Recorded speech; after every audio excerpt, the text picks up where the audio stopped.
Now, very quickly, Yeah, this is the salad bar beef, and I think it's truck time. again, what we're doing here is we're mimicking the natural movement of herds in nature. If you study herbivores in nature, somebody under 10, tell me what an herbivore is.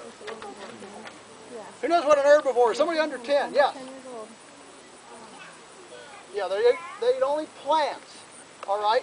What's a carnivore? That's me. Something that eats meat. What if they eat both of them? What is it? Ah. I'm a carnivore. That's Yeah, all that's I eat what we meat. are. What is it if they eat both? Omnivore, yes. Okay. So chickens are omnivores, pigs are omnivores, cows are herbivores. And if you study herbivores in nature, from the wildebeest on the Serengeti to the American bison, to caribou to moose to whatever, there are three fundamental characteristics you notice. One is they're always moving. You notice that they don't stay in the same place. They're following, they're migrating, they're moving. Okay, so they're only on a place for a day and then they move to the next area. So they're moving.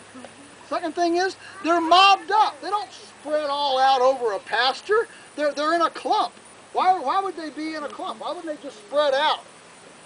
Safety. Absolutely, because the camera pans around into the bushes and there's a panther or a lion or something over there lurking in the bushes, right? So predation keeps them clumped up. And that clumping up is critical for them to interact with the forage, with the grass appropriately. Because they have to learn to eat fast.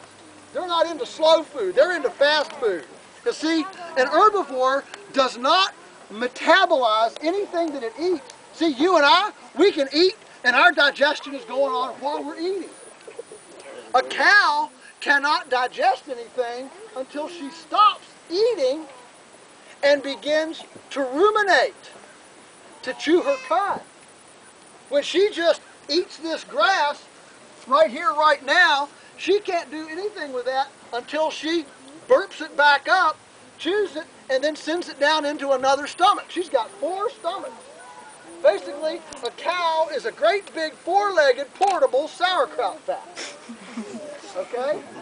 And they're taking this carbohydrate, they're taking this solar created carbohydrate and turning it into meat and milk. A perennial. Okay? So, moving, mobbing, and then mowing. They're not eating dead cows like the U.S. dove told us to feed them for 30 years.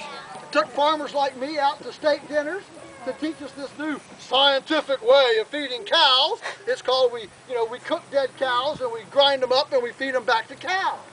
Now, we did not, it's a good word, eschew that. We did not disregard that because we hated the U.S. dove, or because we hated science, or because we were Luddites.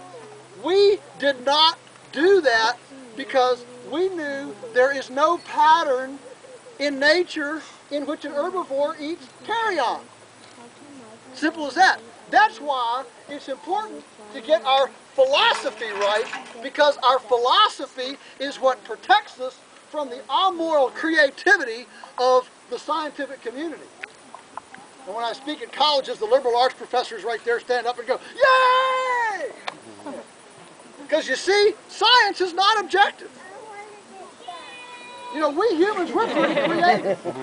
We're pretty creative people, aren't we? And we can create things that we can't ethically, morally, physically, spiritually, or emotionally metabolize. You ever seen the movie Jurassic Park?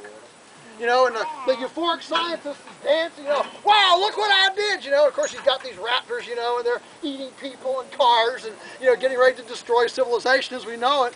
But he's totally euphoric over his, you know, creation, and the journalist has the audacity to get in his face and say, "But sir, just because we can, should we?"